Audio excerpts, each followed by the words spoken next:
Nege ndabwiye bene data iki gikorwa mwiyubare iyo kiko kiriko kirakoreka nugusenga Imana nugushimisha no guhimbaza Imana abatari babizi kuko mubimenye mu rugo niho Imana iremera abakozi bayo niho Imana ije kuvuga iti muri uyu muryango reka ndungike uyu muntu azoza gukora igikorwa iki niki azonkorera iki mwisi azokora ibi nibi ariko tukaca dufata aho Imana yo gucisha ibiremwa byayo tugaca urumva tubihushisha kubera amayeri ya Satani hanyuma Satani agaca yinjizamwe abakozi be uko amaze kubateranya mukijamwe ibyo bikorwa by'ubusambanyi no kuvuga iki Satani abarosi inzira arungikamwo abakozi biwe kandi mu buryo bw'amayeri n'amayobera nico gituma ibintu igituma ari ivyaha nuko abantu benshi babibamwe batazi impamvu Imana ivyanka nuko abantu babikoze babagwanije umugambi w'Imana bakagira iki bagashira imbere umugambi wa Satani naco gituma abantu benshi mu ngo uyu munsi bahindutse abakozi ba Satani batabizi Yesu nabahezagire uyu munsi reka ndabereke rero ifatanya caha abantu dukora ariko tutabizi wewe mu ndirimbo uri kurashira kuri stati ziriko abantu badefirije bisize ya mishatsi inzara kwa kundi hanyuma gacubishira kuri stati byerekane yuko ushira kuri stati kintu kunze wewe ko amaze kugisha kuri stati wagikunze wabaye umufatanya caha naba abantu baririmba bya bintu wewe urabaye igihuzu gikingiriye ahera gikingiriye kibuza abantu baza kwihana kibuza abantu baza kuri Yesu iryo nifatanya caha nubwo wahevye kudefiriza ugaheba kwisigatiro ugaya kwisigarabero mugugacu upostinga kuri ntuze yawe kuri haba kuri Facebook haba kuri stati ugashirako ivyo bintu byabo bantu bambaye uko ukozi iki twifatanya caha Yesu adufashe kandi utabare ububaye nkabo ndaje kubatayeri namwe ugasanga umutayeri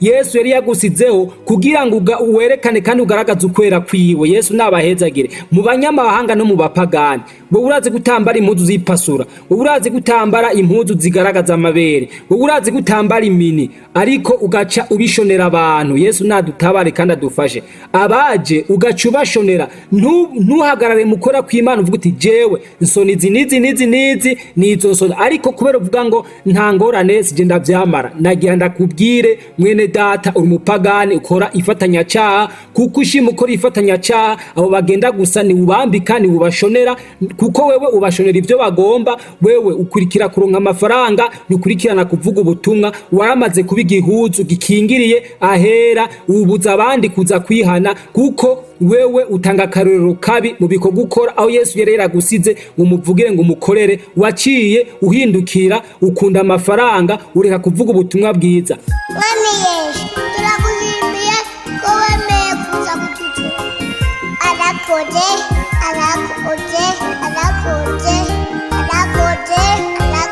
sane Yesu Kristo mwami w'abami mutanga bugingo nashimwe yongere ahimbazwe ibihe bidashira bene data dusangira urugendo ruja mu ijuru ngira ubuntu n'Imana bwo kongera kugaruka kugira ngo tubandanye tuganira kubijanye n'urugendo ruja mu ijuru Yesu nabahezagire none rero nkuko mubimenyereye twama tubashikiriza ibiganiro bitandukanye uyu munsi ngomba ko tuganira na cyane ku byaha aba bantu birengagiza ku byaha uyu munsi abantu bariko bagenderamwo mu masengero batakivuga ibyagiye byezwa nkuko umenga si ibyaha iby'abantu bagiye birengagiza bafashe minenegwe ibyo mbere bikaba bihitanye benshi ibyo mbere bikaba bizotuma abantu benshi baba nabitanze mu gukorera Imana abakozi b'Imana bizotuma benshi bagwa muri gihenomu ariko ngaha mwisi dusige turaririmba ngo aheza mu ijuru ngo batashe ijuru kumbe naho bari muri gihenomu kubera iki hari ibyo bagiye bakora birengagiza ntibana bihana agaciro ariko bice bituma benshi barimbuka Yesu nabahezagire none rero imbere yuko mbandanya reka nsenge uhoraho mwami Imana data twese ubyagiye mu ijuru se umwami w'abami Yesu Kristo uragaheza yego kugukwera kwawe no kugugoroka ko nyakubahwa nciye bugufi imbere y'inyonga zawe nyakubahwa kusuye kunyemera kugaruka imbere y'abantu bawe n'ubwoko bwawe nyakubahwa mu izina ry'umwana w'umukundu Yesu Kristo yapfuye akazuka ndakwinginze ubanze undabe ryizungirira imbabazi maraso y'umwana wa Yesu Kristo antunganye kandi anyeze ambere umwambaro uzoba ukoze ibisigaye ngo ekaze na karibu mu izina ry'umwana w'umukundu Yesu Kristo mana ntabari jewe ngaragara abari we nyakubahwa ninasama ntabari je mvuga ariko abari uja kuvuga mu izina rya Yesu kanatsindaje ntavyo mfise nobwira abantu bawe ndakwinginze nyakubahwa uze wigisha ubwoko bwawe abantu bawubwira ivy'ukuri mana uzoba ukoze bisigenda gushime na ukengurukiye mana muri kano kanyaza kubana nanje uzoba ukoze usavye muri bike ariko nzi kumpa muri vyinshi mu izina ry'umwana w'umukundu Yesu Kristo ndabisavyemwo amen. None rero bene data dusangira urugendo ruja mu ijuru reka dusome amajambo y'Imana turabe amajambo y'Imana tuza guhagararako muri iki kiyago cacu muri iki kiganiro Yesu nabahezagire tunyarukire mu Baroma n'igice cyaho ca 12 turasoma dore ku murongo wa mbere ndasoma mu izina rya Yesu Kristo ijambo ry'umutwe rivuga ngo ubugingo bushasha nuko bene data ndabahanura kubw'imbabazi z'Imana ngo mutange imibiri yanyu ibe ibimazi bizima vyera bihimbara Imana niko kuyikorera kwanyu kogira ikimazi ntimushushanywe n'ivy'iki gihe yamara muhinduke gose mugize imitima misha kugira ngo mumenye neza ivy'Imana igomba nibyo vyiza bishimwa n'ibitunganye gose Yesu nabahezagire tuca tubandanya n'ayandi majambo y'Imana dusanga mu Bikorinto ba kabiri gice caho ca 6 duhere ku murongo wa 14 jambo ry'umutwe ravuga ngo ababuza kwifatanya n'abatizera ntimwifatanye n'abatizera kandi ataco musangiye ukugororoka no kugabitanya bifatana bite canke umuco n'umwiza bifatanya bite kandi Kristo ahuriye hehe na Beriyari canke uwizera n'utizera basangiye iki kandi urusengero rw'Imana ruhuza rute n'urw'ibigirwamana kuko twebwe turi urusengero rw'Imana nzima nk'uko Imana yavuze iti nzogerera muri bo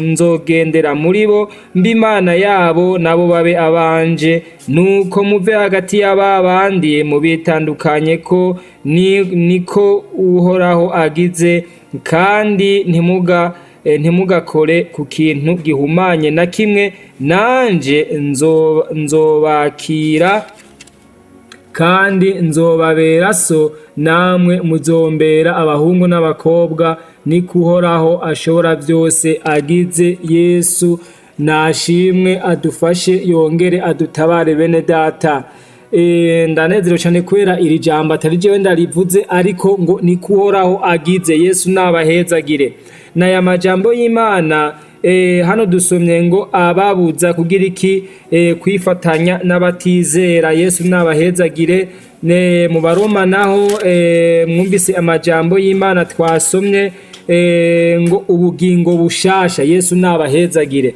bene data dusangira urugendo ruja mu ijuru uyu munsi nivyo koko abantu benshi barakiriye agakiza abantu benshi barihanye Yesu nashimwe mbere uko hari kibagoye bagenda batunganya buri munsi uko bukeye nuko bwije ariko hari ibintu abantu uyu munsi bakora batazi kamere ku vyaha bikoregwa na cyane cyane mu mazu yacu abantu bene data bakora batazi ko ari ivyaha Yesu nashimwe turaheza tunavugane ko nibindi abantu bagenda bakorera ku matelefone hirya no hino Yesu adufashe kandi adutabare none rero bene data mu mburi zagiye ziratangwa kuri no shene cyangwa mwagiye maronka mu magroupe benshi bagiye babaza ikibazo c'ivyaha bikoregwa mu nzu mu buriri ibyaha byo mu buriri na cyane cyane kububakanye baba abubakanye biciye mu mategeko yose no kuvuga na cyane cyane ababa baraciye imbere ya leta ndetse n'imbere y'abakozi b'Imana, abantu bakijijwe Yesu nabahezagire ndetse n'abadakijijwe kuko ibi mwese birabaraba. Yesu nabahezagire. None rero twumvise amajambo y'Imana. Ubwa mbere agira iki? Atubuza kwifatanya n'abatizera. Yesu nashimwe. Murabona bene data, muri iki gihe tugeze mu gihe turi mu kinjana kigoye cyane, turi ahantu novuga hagiye habiterambere, kandi bene data nama nabivuze kenshi iterambere iyo rigwiriye ni ukuvuga rigwiza n'ibyago, nubwo iterambere ari ryiza. Yesu adufashe kandi adutabare. Murabona mu mayeri Satani yagiye akoresha, hagiye hategurwa amafilime y'urukozasoni, hagiye hategurwa ibikorwa novuga byambura iteka umwana w'umuntu, bikamwambika ubusa. Genda murabe ku mbuga, mu matelefone dutunze tugendana, murabe imbuga zerekana ibikorwa by'ubusambanyi abantu bagenda bari gusa, ni nyinshi cyane. Ndetse no mu mabarabara murabona bene data, aho uca usanga abantu bambaye nabi, abamama yarabanyaze. Murabizi abarundi n'abarundikazi bo hambere uburyo bambara, yaba umusirimu canke na mutonya wasanga bambara nk'abarundikazi.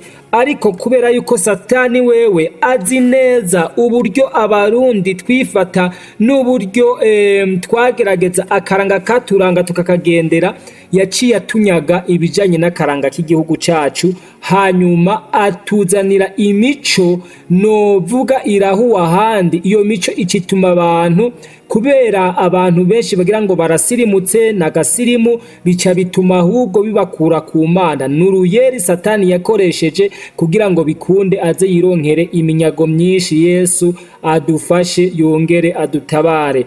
None rero muti ugomvye kuvuga iki? Murabona uyu munsi hari inyambaro ziteye isoni. Ikintu cy'inyambaro ndakunda kukivuga kuko abantu benshi, umuntu umwe ashobora ku munsi umwe gusambanya abagabo barenga 1000.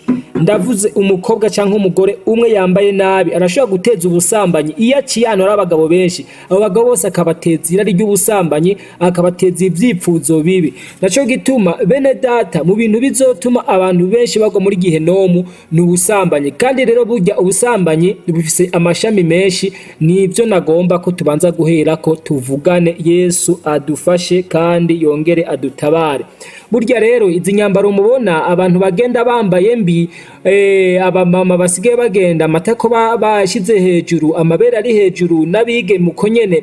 Ibi ntimwibaze ngo Satani n'umugambi yateguye w'imfa gusa, cenke ngo ni ibintu yapfuye kugira biciye ngaho onye. Oya, ni umugambi ukomeye, kandi uwo mugambi uzorimbura abantu benshi, kandi uwo mugambi ukaburi kurimbura abakizwa n'abatarabakizwa. Yesu adufashe kandi yongere adutabare. Muti bigenda gute? Iyo umugabo canke umusore abonye aba bantu bagize iki, babambaye mw'ubu buryo, bica bituma ubwonko bwiwe buraheza bukakira ya shusho bukayigumya. Ni naco gituma iyo ari umukizwa, kuko murabizi mu byo twihana turi hano busambanyi, umukizwa ntari buje kumusaba ko basambana, ntari buje kumurondera, ariko ya shusho iraza kugaruka mu vyiyumviro mu gihe cyo kuryama. Naco gituma kenshi umuntu atabaye maso ngo asenge, nukuvuga acakoreka ashobora koreka ibikorwa bibiri bitandukanye. Eka mpere kuba batubatse. Abatubatse muzosanga ari abana bavukiye mu ishengero, muzosanga ari abantu by'ukuri bihanye, hanyuma ariko ugaca usanga bakora igikorwa cyo kwisambanya. Yesu adufashe adutabare.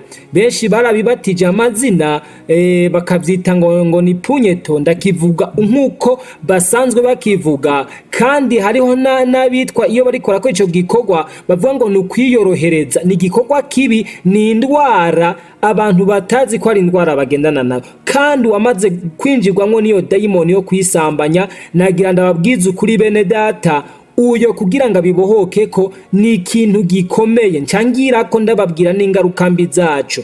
Jewe ingaruka mbi zaco nazibwiwe nkuko namana bivuze n'abagenzi twagendana na cyane nkiri mu idini rya Katolika, abapatiri twagendana kuko baba babizi, murabizi mu maseminare je narabanye n'abaseminariste cyane abari muri zinzego guhera ku bafaratiri gushika ku badiakoni, twaraganira twaravugana, rimwe na rimwe naraba hafi yabo genda babwire bobo kubera urumva akenshi murabona uyu umuntu abayeho mu buzima bwo kuba tubatse akagenda ahura n'abakobwa bayaga hirya no hino, abambaye nabi murabizi ko mu sengero nyinshi abamwo n'abantu bambaye nabi, nukuvuga kugira ngo ntibaze gusambana baca bakora ico bita kwisambanya. Yesu nabahezagire, bo bakita ngo nukwitenzurira ariko ari gikorwa kibi. Yesu nabahezagire, ni icaha imbere y'Imana kinateye n'ubwoba. Nukuvuga iri kuragikora bene data, icambere mubikore mubizi, je nzobibabwira. Yesu nabahezagire, ibyo Yesu azoshima ko ndababwira nzobivuga. Yesu nashima uhageze aho tudahisha ikintu na kimwe umuntu akigwemo akizi. Iyo hageze ko umuntu yisambanya muri kajya kanya nagira ndababwire yuko haba hariho, Yesu nashimwe, haba hariho idayimoni iri harya nyene abari kasambana nayo. Yesu nabahezagire, ibi ndiko ndababwira je Yesu yarabinyigishije ko bimwe mbere na bimwe bimbako. Yesu nabahezagire, ivyo ndiko ndababwira Yesu nashimwe byinshi nibiba byarambaye ko kandi nkaca ngenda ndavyigishirizwamwo. Yesu nabahezagire, jewe ibintu byinshi mu kugira ngo Yesu abinyigishe yararetse ndabibamwo ndabicamwo, hanyuma ankura igihe kigeze kugira ngo nanje nze ndababwire ububi bwavyo. Yesu nabahezagire, no kuvuga rero iyo umuntu ari karisambanya haba hari dayimoni. Iyo hageze yuko umugabo canke umukobwa arangiza, kuko n'abakobwa canke abagore barisambanya mwico gihe, nukuvuga ngo ya dayimoni itora za ntangaza wa mugabo, hanyuma nukuvuga iyo ari umugabo mwico gihe abari kasambana ni dayimoni yigize umugore. Iyo ari umukobwa naho ariko arisambanya hazi dayimoni yiki y'umugabo. Nukuvuga iki rero, haza kuvukamwo abana mu minsi mike yihuse. Yesu nadufasha dutabare kugira ngo ikuzimu bikunde bironkere stoke y'amaraso kubwizonzo yazavutse. Habaye iki unovuga imibonano mpuzabitsina y'umuntu agaragara n'utagaragara, aho ni mu buryo bw'abisambanya. Yesu adufashe bene data, kubera yuko adaca twarinda igaragara mugabo ya dayimoni kigira iki icitwara yandi garagara, yanda yari gutwara wa muntu mu buryo bugaragara. Iyo ari umukobwa naho nyene ni kwa kundi zica zijanwa mu laboratoire n'amafrigo y'abadayimoni, hagaca havukamo inzoya zihuse. Nukuvuga iki rero, nagenda babwira abantu benshi barakora ubuzi mu gihe bakora ivyo vyaha bakaronka n'amafaranga, bakabona amafaranga baronka abayongerako atazi ico yakoze, akibaza ngo bayamwivye naho ntibaba bayamwivye. Haba habaye iki? Ngenda babwira ikintu kiba cabaye kandi giteye ubwoba. Nukuvuga iki, umwe nyina w'abana muhora musambana ya dayimoni, nukuvuga iciza igatora muri ya mafaranga waronse byitwa yuko igiye kugaburira abana bayo. Nukuvuga muri make no kugutesha umutwe kugira ngo wame mu bukene. Yesu adufashe kandi adutabare bene data. Ni naco gituma abantu bamaze kwinjirwamwo niyo mwemu mbi yo kwisambanya, ku munsi ashobora kubikora 2, 3, 4, 5 n'akarenga ako. Birumva ni ibintu biba mu muntu ugasanga byaramwononye n'ubwonko bwiwe, no mu gihe ageze kubaka atari Imana imutabaye ivyo bintu kugira biboke ko usanga bigoye. Yesu adufashe kandi adutabare. Naco gituma abamaze kubohwa nubwo busambanyi bwo kwisambanya bisaba yuko umuntu ajyantu agasenga kandi ico cyaka cyatura neza, hanyuma kaca ajyantu ho gusenga. Yesu nabahezagire, ni naco gituma bene data abantu babikora ngo bariko bariyorohereza, ngo bariko baritenzurira, ngo yoja gusambana ngo bomuca mwishengero canke ngo vyomenyekana canke ngo yogira iki. Ariko nagenda babwire ni icyaha kibi kandi kiho gita abantu benshi muri gihe nomo, abagabo bubatse n'imisore n'inkumi n'abagore. Yesu nabahezagire, ico gifata abantu bo benshi. Yesu adufashe kandi adutabare. Aho ndavuye ku kijanye no kwisambanya rero kenshi biva ku muntu bijya bintagenda araraba mu nzira, abambaye nabi arabaraba agashira ya mashusho mu mutwe, amaze gushira ya shusho mu mutwe kubera atari buje gusaba uwo basambana uwo baryamana mu buryo bugaragara, aca agenda hariya akisambanya kandi mu kwisambanya aza gukwega ishusho y'umwe muri babandi yabona. Yesu adufashe adutabare. Ninaco gituma bene data ni icaha kibi cyane, kuko bituma umuntu bwa mbere na mbere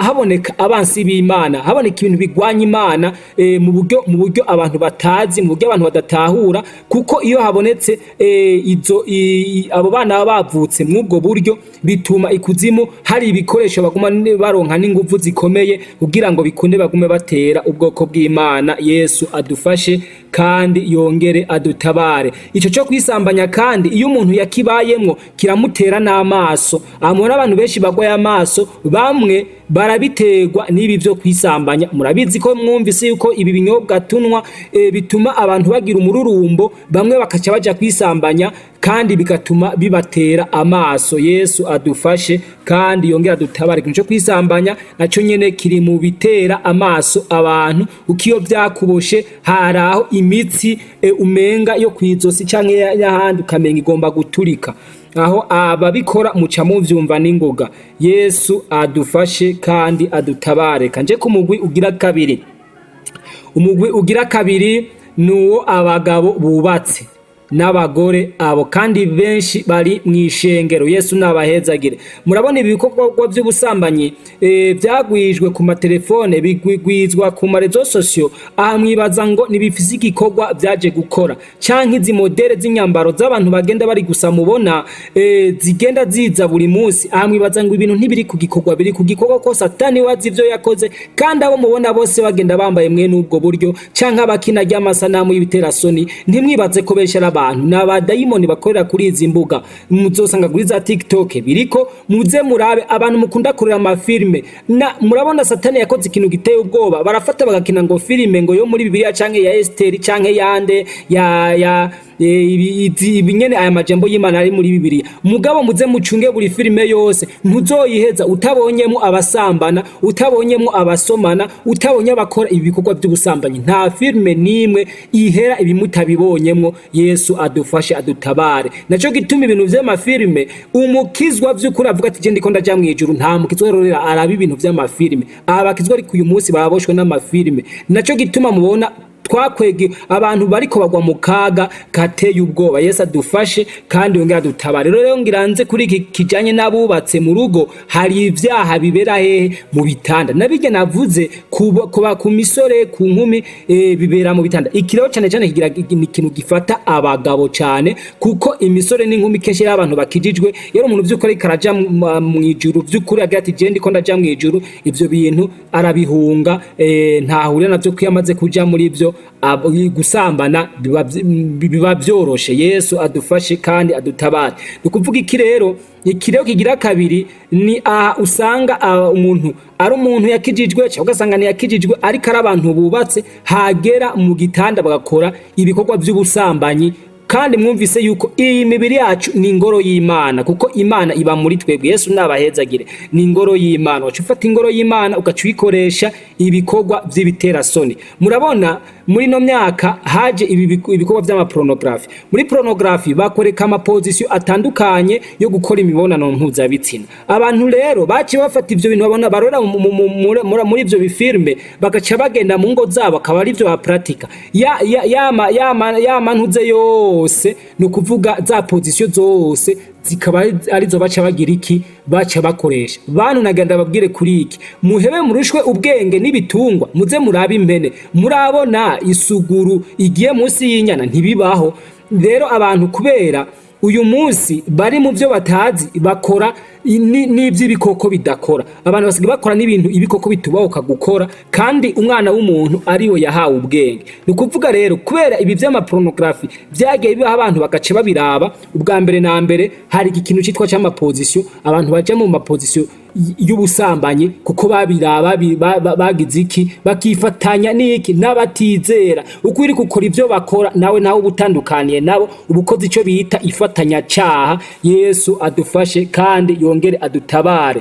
Ico cy'amaposition sindakirandira ko cyane abayakoresha, ayo mukoresha murayazi. Uraraba rero iyo ubona itabereye usenga Imana uyireke. Yesu nashimwe. Ikigira kabiri muri ibi muze murabe muri vy'amafilime bakina muzosanga ikintu bakora cyane ari ikintu ca tirirange. Bene data, ibintu vyo konkana indimi ndagira ndabisubiremwo.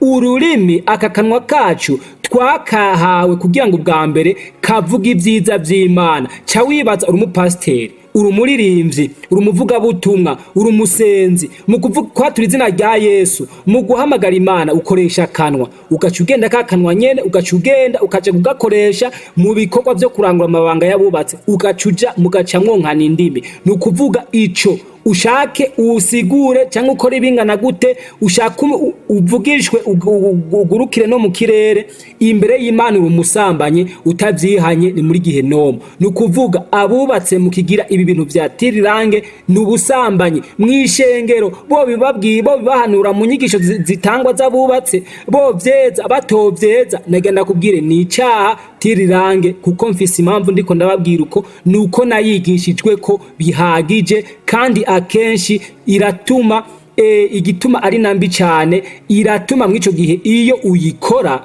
nukuvuga iki mukibikora birabaryohera, ariko nagenda babwira uko iminsi ihera niko mugenda mukamvuka, mbere mukazokwisanga Satani yahaciye akateza iki ugwanko. Nukuvuga umwe muri mwebwe atabikoreye mugenzi we nkuko yagomba, nukuvuga hakava gushwana. Naco gituma rero nababwiye nababwiye iyo abantu rero bariko bakora ico gikorwa cyo mu rugo badakundanye, Satani aca aharonkera akazi, acaronkera abakozi, kuko acaboha impwemu y'umugabo akayibohera ikuzimu, agaca arungikamo impwemu muri ca kibiribiri c'umugabo, bahama hagera mu ico gikorwa cyo mu rugo wa mugore akabirana n'ikibiribiri ariko kirimwo impwemu y'iki y'idayimoni. Niho rero hacavuka vya biremwa biri ngaha mw'isi bisa n'abantu ariko arabadayimoni, bikavukira mu ngo zacu. Ivyo rero ejo bikaba ari vyo biza guteza kaga abana b'Imana, kandi ivyo biremwa rero vyavutse mw'ubwo buryo uzose naho osenga naho ogira iki naho coba ari kugize kikaja mu mabanga kanaka, naho coba cyahitse mu ibango ry'ubwungere, naho bosenga gute naho bogira gute naho kwisonzesha imyaka n'imyaka ntigishobora guhinduka. Amaherezo ni hehe? Ni muri Gehinomu. Twama twabaye imirongo isigura ivyo bintu, abavyumva mu vyumva batavyumva naho nta kundi, kuko Imana ntizoreka guhana umuntu ngo nuko ibi bintu atahejeje ngo avyumve ngo abireke. Waravyumvise cyangwa utavyumvise umenye neza yuko amaherezo uri kurabikora ni muri Gihenomu. Yesu adufashe kandi yongere adutabare. Icyatirirange ndakigarukirije ngaho, ariko mumenye neza nushaka gufata kanwa ukoresha mu gutazira Imana, mu guhamagara izina ry'Imana, ukoresha mu gufungura, ukoresha muki, hanyuma uje ugakoresha mu ivyo bikorwa. No kuvuga n'umutego Satani yateze abantu benshi bagenderango n'abakozi b'Imana batazi. Tirirange kububatse nimbi muba muri ko mukora igikorwa cy'ubusambanyi. Yesu adufashe adutabare. Aho ikigira kabiri muri Mububakanye, kandi ko kiramara abantu benshi. Imana yaduhaye intoki, izi ntoki zacu dufise ibikorwa tuzikoresha, ariko ugaca usanga abantu bariko barazikoresha ico bita ibi bita dorese. Yesu nabahezagira abantu bakabikora, kandi bakabikora imbere ko babanza gukora igikorwa bari gukora mu rugo bakagikora neza. Nagenda babwire bene data, iki gikorwa mwiyubare iyo kiko kiriho kirakoreka nugusenga Imana, nugushimisha no guhimbaza Imana abatari babizi, kuko mubimenye mu rugo niho Imana iremera abakozi bayo. Niho Imana ishobora kuvuga iti muri uyu muryango reka ndungike uyu muntu azoza gukora igikorwa iki niki, azonkorera iki mw'isi, azokora ibi nibi. Ariko tukaca dufata aho Imana yo gucisha ibiremwa vyayo tugaca urumva tubihushisha kubera amayeri ya Satani, hanyuma Satani agaca yinjizamwe abakozi be, uko amaze kubateranya mukija mw'ivyo bikorwa by'ubusambanyi. No kuvuga iki Satani abarosi inzira arungikamwo abakozi biwe, kandi mu buryo bw'amayeri n'amayobera. Nico gituma ibintu igituma ari ivyaha nuko abantu benshi babibamwe batazi impamvu Imana ivyanka, nuko abantu babikoze babagwanije umugambi w'Imana bakagira iki bagashira imbere umugambi wa Satani. Naco gituma abantu benshi mu ngo uyu munsi bahindutse abakozi ba Satani batabizi. Yesu nabahezagire. Bene data, vyasaba yuko mu rugo kujya mu gufungura umubanza kujamwe mugasenga Imana, mugasaba Imana ngo ibahezagire ivyo mugira mufungure, n'iki gikorwa byasaba yuko abubatse babanza kuja ahantu bagashima Imana, bagasenga Imana, bakayisaba kugira ngo igire iki iba ihezagire kandi barinde Satani, uko Satani mw'iki gikorwa niho nawe yinjizemwo amayeri y'uburyo bukomeye buteye ubwoba kugira ngo yironkere ibiremwa bizomukorera, ariko abantu ntibigera babica n'ikanda, abantu babibaye muko. Byasaba rero ko umuntu abanza gusenga, agasaba Imana, agasaba amaraso ya Yesu, ndetse no kwiyeza kuko ni igikorwa cera, ni igikorwa ciza, ni igikorwa gihambaye ko mumenye ko ariho Imana itangira iki ubugingo, niho iremera ibiremwa byayo. Yesu abahezagire. Kandi iyo abantu basamaye nabivuze niho na Satani acisha abakozi biwe. Yesu adufashe kandi adutabare cyane. Genda babwire burya umupasteri canke umwarimu canke umuvuga butumwa, nabwire umugabo mu rugo rwiwe uri umurongozi w'ishengero kuko urabizi uri umutwe w'urugo. Yesu nabahezagire. Uri umutwe w'urugo. Iyo usamaye rero ishengero rikononekarira mw'ugo rugo rwawe bikononekara, n'ishengero ry'umwami w'abami Yesu Kristo riba ryononekaye, kuko abo mu rugo harimo abakozi b'Imana bazokorera Imana, ariko ugaca usamara ugaca ugira iki uryonona kubera iki ntuzi igikorwa cawe. Abantu benshi mu ngo ntibazi ibikorwa bajejwe, abagabo ntituzi ibikorwa tujejwe, abagore ntimuzi ibikorwa mujejwe, ni naco gituma mubona ibintu biko birononekara. Ibintu rero abantu baca gukoresha intoki baja gukora ibintu vyo kurongorana bakoresheje intoki, bantu b'Imana mu bihagarike, ni ivyaha ni bibi. Ikindi kububakanye abantu bonkana bakoresheje indimi mu bitsina, ivyo navyo nyene ni kizira ku Mana, ni kizira. Yesu adufashe kandi adutabare. Ikindi ku bantu bubakanye, Yesu adufashe kandi adutabare. Umuntu arashaka kuvuga ati jewe kubera yuko ndi mukizwa sinoja kuri planning familiare, nobanishe nobancumuye, ego nivyo. Kandi hari iyo umuntu agiye muri ivyo bya planning familiare, nagenda ababwiza ukuri abakozi cyaha kibi kandi kibi cyane, kuko uko hogeze ukwezi kwa gasamo, wa mugore we nawe wa mugabo we umenye neza yuko nimba uri muri ivyo bintu Imana iguharura ku mwana, ni ukuvuga yuko iharura ko yarungitse umukozi wayo hamuramunika. Imana idufashe kandi dutabare. Rero benshi ico baca bakora niki, baca bakora ikindi cyaco cyo na Bibiliya isanzwe ivuga ko ari ubuyobe, bagaca baheza bagasuka intanga zabo mu mashuka. Imana idufashe. Yesu adutabare bene data, kugira ngo mama wanje ngo baze bavyare bake, umugabo agacashira mu mashuka. Ni cyakiri nababwira kimwe cyo kwisambanya, ubusa n'uwisambanije. Ni ukuvuga iki rero, izo ntango usutse mu mashuka ntizipfa ubusa, ntizigenda uko, ntizigenda garatwi. Ni ukuvuga abadayimoni baca bazirekipera, hanyuma bakazikoresha ibikorwa baba bagomba. Araha mubona haca habaho ibitero vyinshi mu bantu, kubera yuko stoke y'ikuzimu yo muba muriko muragira iki, muriko murayuzuza muyishiramwo ibikenewe. Yesu adufashe adutabare. Naco ni kubijanye n'abubakanye n'ingo z'abakristo. Bene data, nukubabwiza ukuri, ugomba azovyumva, utagomba nawe nta kundi. Twebwe ntituri hano kugira ngo vy'ukuri tubabwire rumva ngo ibi nibitworosha, oya, no kuvuga ukuri, hanyuma ushaka azokumvirize. Kuko nagenda babwire uyu munsi ari ibintu dutinya kuvuga kubera ngo abana bacu ngo ibi ntibovyumva, ariko nagenda babwire tuzotinya kubivugira ahagaragara. Bobo ubu bavyiga bakira abana batonya, ku buryo bw'uko anatwa abavyeyi tutagifise n'umwanya wo kubakurikirana, bari kwirukana ubuzima gusa, kubarondera ivyo kurya n'ivyo kwambara naho baba gusa, ariko nitubakurikirane no mu bijanye no mu ndero. Nagenda babwire zoreka kubibabwira, ejo we bazovyiga ku ishuri acagenda agira iki, agire pratique. Naco gituma abantu benshi mu ngo zabo batunze urwaruka rwisambanya atavyo bazi. Kuko nagenda gura bashaka kubana n'umuntu yisambanya mukazabana n'imyaka 15 20, wowe uri umuvyeyi utazi ikintu na kimwe. Kubera iki? Ni ibintu naho ashobora no gukora no mu bantu 10 baryamanye, ntagire umuntu ashobora kugira iki, kubitora. Yesu adufashe kandi yongere adutabare. Ivyo rero ni ivyaha biriko birabera muki mu bantu b'Imana uyu munsi, abantu b'Imana bibereyemwo.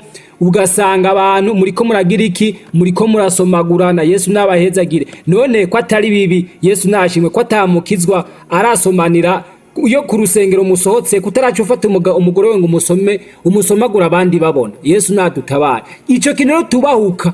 Yesu nabahezagire. Mwumva cyo gutera isoni ni icyaha. Yesu nabahezagire.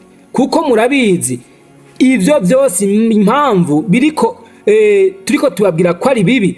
Imana yo irazi impamvu iyo muri ibi ukoze kimwe iki cyo gusomana nimba utanguye kugikora kabiri gatatu uzokwisanga muri ibi bijanye n'iki natirirange uzokwisanga wamaze kubigwamwo byihuse. Yesu adufashe kandi yongere adutabare. None rero bene data si ivyo gusa, ikindi na cyane kububatse abubakanye baba abaciye mu ishengero canke bataciyemwo, nukuvuga bivanye n'izi nyambaro na kibabwiye kikijaye n'inyambaro Satani yasutse mw'isi. Abantu bagenda bagaragaza ibice bimwe vy'ibanga, bamwe berekana amabere, abandi bakerekana ibitugu, abandi bakerekana intege, bakagenda bambaye impuzu zipasuye haba imbere canke haba inyuma. Nukuvuga uko abagabo babaraba, nukuvuga bamwe ivyipfuzo bibi. Ivyo byo murabizi yuko ari ubusambanyi kandi hanyuma ikindi giteye ubwoba mbere kiza kuba inzira yindi Satani aza gukoresha kugira ngo ubwa mbere umuntu aboneke ko ari umusambanyi imbere yiwe kandi igikorwa ari karakora ariko agikorana n'uw'Imana yamuhezagije. Nukuvuga ngo kenshi abagabo iyo bariko bakora ico gikorwa cyo mu rugo ahantu hatabona, nukuvuga ngo baca bakwega canke niyo haba habona ashobora gukwega isanamu y'umwe mu bakobwa canke mu bagore yamye abona yambaye nabi mw'ico gihe agaca abona kumenga niwe bari kumwe mw'ico gikorwa. Kandi muvyumve neza aho bari mu gitanda ari kumwe n'umugore wiwe, ico gihe rero Imana icimuharura yuko ari umusambanyi, aba yamaze gusambana. Yesu adufashe adutabare. Ubusambanyi rero bufise imice myinshi, bufise amashami menshi, abantu bagenda babikora batabizi, abantu babibayemwo batabizi. Yesu adufashe kandi adutabare. Kandi ivyo byose bene data biza gutuma Satani we aronka inzira acishamwo mu kugwiza no mu gukwirakwiza bya biremwa bisa n'abantu atari abantu, arigo gwagwamfu Yesu yavuga wa mwasi yahengera mwijuru abantu basinziriye akaza kurubiba. Ego kandi murabizi na Daniyeli ko musigo yatanze igihe ca Nabukadineza mu nzozi yari yarose. Iryo jambo murazi ko twari babwiye. Yesu adufashe kandi adutabare. None rero bene data nukwiyubara muri byinshi. Yesu adufashe kuko ibi by'inyambaro niki byaje bigasukwa mw'isi bifise ico bigamije, bifise n'ico bishaka. Umuntu wese akwiye kuba maso agacunga kugira ngo ntaze yisanga imbere y'Imana ari umusambanyi. Yesu adufashe kandi adutabare. Ko ndababwira ibyaha abantu bariko barakora ariko batabizi. Yesu adufashe kandi adutabare. Hari ibindi ivyo twita ifatanyacaha. Uyu munsi abantu benshi ntibakinwa inzoga, abantu benshi ntibagisukisha, abantu benshi ntibacisiga. Mvuze benshi mvuze naba bakijijwe ibintu ndiko ndavuga babihevye. Yesu nabahezagire. Nukuvuga iki? Ivyo bintu ntavyo bagikora, mugabo barakora ico bita ifatanyacaha, bakaba babikoze batabizi. Yesu adufashe kandi adutabare cyane. Bene data reka ndababaza, murazi nta mukizwa ashobora kugurira inzoga umuntu. Yesu nabahezagire. Nukuvuga iki? Iyo umuguriye inzoga ubukoze iki? Ni wowe ntubu uyinyoye ariko imbere y'Imana ubuyinyoye kuko ubukoze ifatanyacaha, ubufashe ico wewe. Yesu adufashe. Ubufashe ico wewe uzi kwari kibi kuri wewe ukagiha mugenzawe. Nukuvuga rero ubukoze ikintu kibi, ni naco gituma ubukoze ico bita ifatanyacaha. Yesu adufashe kandi adutabare. Uyu munsi reka ndabereke rero ifatanyacaha abantu dukora ariko tutabizi. Murabona muri kino gihe turi mu gihe isi yateye imbere, turi mu gihe abantu dutunze amatelefone na cyane aya Android. Muze murabe bene data abantu kuntu tugendera mu cacu bwibone ariko abantu tutabica nikanda. Yesu adufashe kandi adutabare.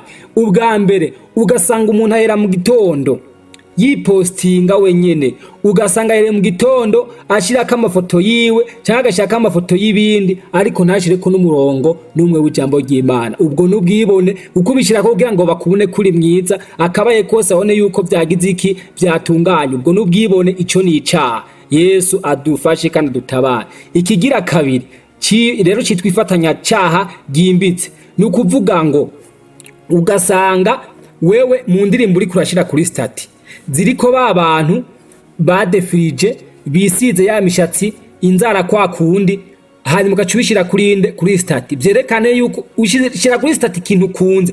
Wewe ko wamaze kugishira kuri stati wagikunze, wabaye umufatanya caha n'aba bantu baririmba vya bintu. Wewe urabaye igihuzu gikingiriye ahera, gikingiriye kibuza abantu baza kwihana, kibuza abantu baza kuri Yesu. Iryo ni ifatanya caha. Nubwo wahevye kudefiriza, ugaheba kwisigatiro, ugaheba kwisiga rabero, mugo gacu upostinga kuri ntuze yawe, kuri haba kuri Facebook, haba kuri stati, ugashirako ivyo bintu byabo bantu bambaye uko ukoze icitwa ifatanya caha. Yesu adufashe kandi utabare ububaye nkabo. Ikigira kandi Yesu nashimwe, ugasanga umuntu by'ukuri n'umufana. Abafana ndabatahije. Yesu adufashe bene data. Abafana b'imipira, abantu mu gifana n'umupira, Yesu nashimwe, nta utandukaniye n'abawukina, nta utandukaniye n'abawutegura. Uko nagenda babwire, umupira, gukina umupira ni nko gusenga Satani vyeruye. Yesu nabahezagire. Ikimenyetso ca mbere, abakinyi n'ubwo umupira kenshi muze murabe n'ababini wacu, iyo bagomba gukina icambere umugenzo wa mbere bakora barashaka kuraza umupira mwitongo ry'abapfuye. Ico ni kimwe. Ikigira kabiri, abenshi baja gukina baraye ku bapfumu, baragiye kuraguza. Yesu nabahezagire. Umuntu afana w'umufana ashigikira inkino, wewe ushigikira abapfumu, ushigikira ivyo kuraguza, ushigikira n'ivyo guhamagara imizimu. Muze murabe niyo batsinze bagira ibimenyetso kanaka, iyo bagira bakine muze murabe hari imigirwa bagira. Bijya wewe urazi ivyo ari vyo, mugabo uri umufana wa Zareyare, uri umufana wa Zande, nukuvuga niyo hagize ikiba ucushira kuri stati ivyo bintu. Yesu adufashe adutabare. Nukuvuga waba umufana, waba umukinyi w'umupira, waba uja kurorera, umenye neza ushigikiye kandi ufana ubwami bwa Satani, usenga Satani, naho uririmba, naho uvuga ubutumwa, uri umupagani. Yesu adufashe adutabare. Ikindi naba bantu usanga bumviriza imiziki y'isi. Yesu nabahezagire. Imiziki y'isi ugasanga umuntu mu telefone yiwe yumviriza imiziki y'isi, mbere no kuri stati ashirako ya miziki y'isi. Wewe uracyari umupagani, ukora icifatanya caha, ivyo baririmba vyakuryoheye nawe ukora nk'ivyo bakora. Yesu adufashe adutabare. Abatayeri, ndaje ku batayeri namwe, ugasanga umutayeri Yesu yari yagusizeho kugira ngo uwerekane kandi ugaragaza ukwera kwiwe. Yesu nabahezagire. Mu banyamahanga no mu bapagani, wowe urazi gutambara impuzu zipasura, wowe urazi gutambara impuzu zigaragaza amabere, wowe urazi gutambara imini, ariko ugaca ubishonera abantu. Yesu nadutabare kandi adufashe. Abaje ugaca ubashonera, ntuhagarare mukora kw'Imana uvuga uti jewe nsoni nizi nizo nsoni, ariko kubera uvuga ngo nta ngorane sije ndavyamara. Nagira ndakubwire mwene data, uri umupagani ukora ifatanya caha, kuko ushima ukora ifatanya caha, abo bagenda gusa ni ubambika, ni ubashonera, kuko wewe ubashonera ivyo bagomba. Wewe ukurikira kuronka amafaranga, nukurikirana kuvuga ubutumwa, waramaze kuba igihuzu gikingiriye ahera, ubuza abandi kuza kwihana, kuko wewe utanga akarorero kabi mu bikorwa ukora. Aho Yesu yari yaragusize ngo umuvugire ngo umukorere, waciye uhindukira ukunda amafaranga, ureka kuvuga ubutumwa bwiza. Woshona ibibereye nk'ivyo nawe woshobora kwambara, nk'ivyo woha abana bawe, akaba dushonera abandi. Aho onye Yesu niyo kakugirira neza. Yesu adufashe kandi yongera adutabare. Si ico gusa, abakora ibikorwa bitandukanye, ubuze butandukanye, ugasanga uri umukwafere ariko ukaba umwa abantu zinyimosho za kidayimoni kubera bwo gukunda amafaranga wakoze ifatanyacaha nubwo uririmba nubwo uri umukizwa wakoze iki ukora ikifatanyacaha uracyari umupagani abantu mu kwimosha muri mu mashengero ugasanga bamwe bimosha izinyimosho z'inkoko abandi utwanwa baragenda bakadutinga bagira ivyo bitango ndibagenda ukuntu bavyita ugasanga ubwanwa bakebereye hirya no hino utundi bagize basigaje nka turya tw'impene ivyo byose ni ivyaha abantu bariko bagenderamwo batazi. Yesu adufashe kandi adutabare cyane. Ni ibintu byinshi abantu uyu munsi bitwa ngo baramenye Imana, abantu benshi bitwa ngo barihanye, ariko bene data bakigenderamwo bagikora ikintu cyitwa ifatanyacaha. Abantu uyu munsi bakagenda by'ukuri bazi ko bakijijwe ariko arabapagani. Kubera iki? Wewe wifatanya n'abasambanyi, wewe wifatanya n'abaririmba basingiza satani, wewe wifatanya n'abambarira satani, ndetse na wewe izo nyambaro zikaba zaragufasha ukabuzambara ukaririmba ukavugishwa ukavuga ubutumwa bwiza ukagira iki, ariko uri umusambanyi, ariko imbere y'Imana Imana ikona yuko uri umunyabyaha. Ivyo byose bene data muhunge, kuko n'ibintu byinshi Imana ntizoraba ngo warayikoreye. Bene data Imana ntizoraba ngo wayikoreye byinshi, ariko izoraba ko wagize iki, ko wihanye, izoraba yuko wagororotse. Yesu adufashe kandi adutabare. Burya abantu benshi araho babaho bibaza ngo twebwe nta kibazo, ngo umuntu akaba abaho azi yuko umenga aragororotse. Nagira ndakubwire usamaye muri urugendo hari ibintu byinshi bishobora kukubuza kuja mu ijuru. Yesu nabahezagire. Uko nagira ndakubabwire ibyaha si bigusabye ndetse muri Bibiliya, kandi ibyaha si bigusaba babwira mu rusengero. Hariho n'ibindi abantu tubamwo, abantu batinya no gukoza kino kibatinya kuvuga kuko baba bazi nabo nyene bagira iki, bakiri muri ivyo bakabibamwo. Abantu benshi rero bagace babigira nkuko nyene, bigatuma abantu benshi bagwa muri gehenomu kubera ibintu abantu babamwo. Hari ivyana babwiye vyifatanyacaha, hari n'ibindi abantu dukora, umuntu wese agakora ku giti ciwe. Yesu nabahezagire. Mwiyubare bene data mu vyo mu postinga kuma WhatsApp, ku vyo mushira kuma Facebook, ku vyo mushira hirya no hino kuma Instagram n'ibindi. Mwiyubare. Abantu benshi uyu munsi bahugiye muri TikTok kuraba amakomedi. Abantu musigaye muri abakinyi b'amakomedi, nta bindi muraba, butumwa bwiza ntimubwumviriza, ariko komedi zozo zirabaryohera. Namwebwe muracara abapagani, ntimurakizwa, ntimuramenye ico Yesu ashaka. Uko bene data hari ibintu satani yasutse kugira ngo birangaze kandi bisaba amaze umugeni wa Kristo. Rero mutiyubaye mwagwa mw'uwo mutego, akamashuka arabafata. Yesu adufashe adutabare. Naco gituma bene data kumburi zigenda ziratangwa, haba kubiribwa, kubinyobwa no kuvyambagwa. Kumbura umuntu wese aje ahantu yumvire. Yesu nabahezagire. Yumvire, kuko nimutumvira muzokwisanga muri ahantu mudashobora kwikurayo, muri ahantu mudashobora kwivana. Yesu nabahezagire. None bene data ikisigiye cyo gufyina, ikisigiye cyo gusamara habe namba, iki nigiye cyo kwikangura. Iki nigiye cyuko umuntu wese yikangura akamenya urugendo ariko arajamwo. Yesu adufashe kandi adutabaye. Nama nakibabwiye, umumara yaramenya ko ari umumara, yakamenya ko akazi kiwe arako gusambana, umusuma aramenya ko akazi kiwe arako kwiba, umurozi aramenya ko akazi kiwe arako kuja kurondera abaroga. Ariko abakristo turiko turaja mu ijuru ntitumenya nivyo turimwo, twibereyo ngaho ngo Yesu yarabirangije, ngo Yesu yarabihejeje. Ariko nagenda kubwire nivyo yaraducunga, yadupfiriye, ariko kugira ngo tuje muri iri juru rizoshikamwe intwarane zibabandi batagira gasengo, batagira n'amarabaga. Yesu adufashe kandi adutabare. Niro bene data mvuze ibihashobora kuba hariho n'ibindi, ego ndabizi ko nabivuze byose.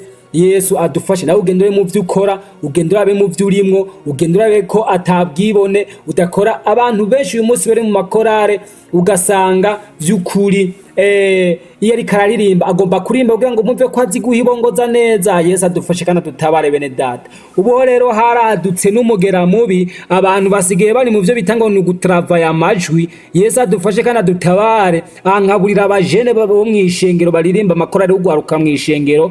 Uyu munsi basigaye bari muco bita gutravaya amajwi kugira ngo baririmbe neza bahibongoze, bagahibongoza. Umuntu ugasanga yasigaye ari gikatsi asigaranye uko guhibongoza. Muraraba abantu benshi baranyazwe, basigaranye guhibongoza, basigaranye kuvuza ibitari, basigaranye kuvuza piano, ariko muhemu yarigiriye. Yesu adufashe adutabare. Ibindi ko ndabibabwira mwoca mumenga muti none uwo muntu wewe jewe ndi umucuraranzi ahamande y'ivyo nibi vya production vyo gukora umuziki, nagenda babwire ko nabibayemwo, ariko maze kwiyana nabwiye Yesu nti Yesu nivyo bintu nabitangiye amafaranga menshi, nabitangiye uburyo bwinshi kugira ngo ndavyige, ntariko kugira ngo vy'ukuri uhimbazwe. Nukuri ndabihagaritse production arunza n'indirimbo indirimbo yo mwishengero nzoyikora, ariko unzonzanira umuziki canke indirimbo ihabanye n'ivyo nizeye nayo nzokora. Kandi vy'ukuri kugeza ico gihe narabihagaritse. Yesu angirira neza, simbayeho nabi, mbayeho neza mu mwami w'abami Yesu Kristo. Ntaco mbaye, mbona vy'ukuri ndabizi neza ko ataco mbaye. Naco gituma bene data nababwira ni umuntu wese aho Imana yagushize ubumuco, mbega ubona ahuri abantu bo kwiyana kubera wewe, ahuri mbega ubona abantu bo kizwa kubera wewe, kubera ivyo bakubonako. Yesu adufashe kandi adutabare. Ndiko ndababwira ntaco umuntu azoronka yireguza. Nambura umudandaza nagira ndakubwire nutagaba satani iragutegeye aho nyene. Nambura umukwafere satani iragutegeye aho nyene. Namba urucumba ibitumbura cyangwa ugacumba imikate cyangwa ugakora ikindi kintu cyose satani yagutegeye mu ico gikorwa, utagavye uzokwisanga uri hehe? Uri muri gihenomu. Yesu adufashe kandi adutabare. Burya rero abantu benshi yaraho bibaza yuko ibintu tubabwira ari ibintu biba biraho gusa. Nagenda babwire yuko nimba mutabizi satani we yarahagurutse afise amayeri menshi, cyo gituma mbona ari amashiramwe menshi yitwa ngo kurikirana ivy'agateka k'abana, ngo kurikirana ivy'agateka k'abakenyezi. Yesu nabahezagire. Uyu munsi ugasanga abakenyezi muriko mwifata Yesu nabaheze kwera ngo agateka kanyu kagize iki, mugaca mugomba no kwisuka no kwirekurira mu byo mutari mugezwemwo. Yesu adufashe kandi adutabare. Imana idufashe kuko iki tugeze mu gihe giteye ubwoba. Nagenda babwire, murabona hirya no hino tuhasanga ibica nk'ibiriya, hari amaforomasiyo agenda ahabwa abajene na general mu bayahawe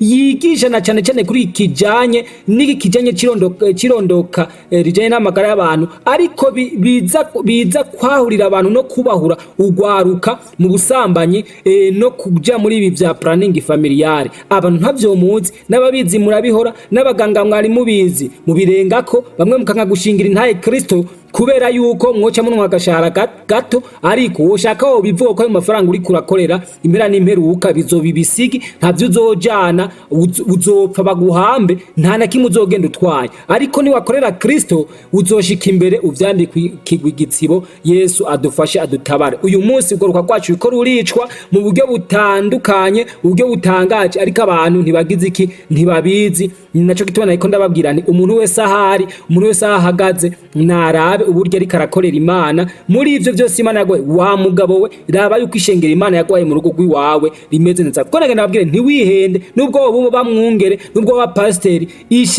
mu rugo iwawe kabimeze nabi, ivyo uzobwira ishengero byose, ivyo uzovuga ubwira abantu bizobimfa gusa ko bazokubwira bati urabanza uje guha indero abiwawe, urabanza uje guha indero abo mu rugo. Naco gituma uyu munsi ugasanga n'umukozi w'Imana, ugasanga mu rugo rwiwe umudamu ashira produit mu mutwe, ugasanga bisiga fondote, ugasanga bisiga bya birabero, ugasanga ibiki byose barahinduje inkoba, kandi witwa umukozi w'Imana.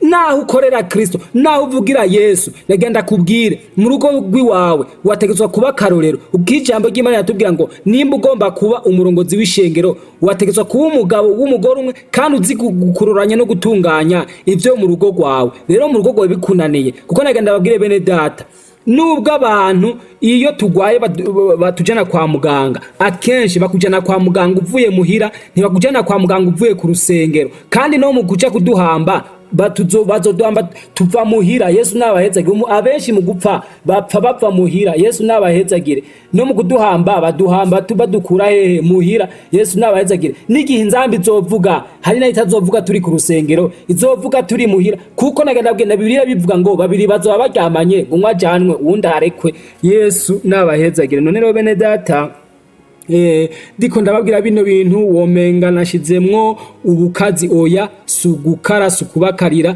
ariko nimwumve ko turi mu gihe kibi, mu gihe giteye ubwoba bene data, mu gihe gisaba yuko umuntu aja ahantu ho gusenga Imana, kandi bigasaba ko umuntu vy'ukuri araba yuko ataco muteranya cengo kimutandukanye n'Imana na Yesu Kristo yadupfiriye yaducunguye. Yesu nabahezagire. Ibisigaye reka tuzobigaruka ko hanyuma. Yesu adufashe kandi aduhane umugisha. Mwami w'abami Yesu Kristo, uragahezagirwa gukwera kwawe, uragahezagirwa kumbazi no kugicubaro cyawe nyakubahwa. Urakoze kandi urakoze. Jewe naco nokora kugira ngo abantu bawe bumve bino bintu, nta nico nokora kugira ngo abantu bahinduke, ariko ndakwinginze ubushobozi bwawe Mana werekeza no majambo, muhemu wawe yerashishikare kugenda asobanurira Mana abantu bawe. Ibisigaye Mana umuntu wese umuye kumva no kumvira, tuze duhuriye mu bwami bwo mwijuru uzobukoze, wahabwa ishimwe n'icuro muri byose. Imizina y'Yesu Yesu Kristo mbisavyemwo, amen.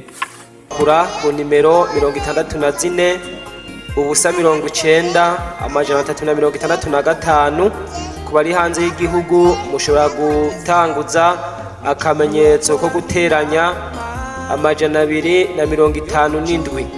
Umwami Yesu abahezagire. Ino nimero ikora kuri WhatsApp ndetse no ku nimero isanzwe ku bari hano mu gihugu cyacu. Yesu nabahezagire.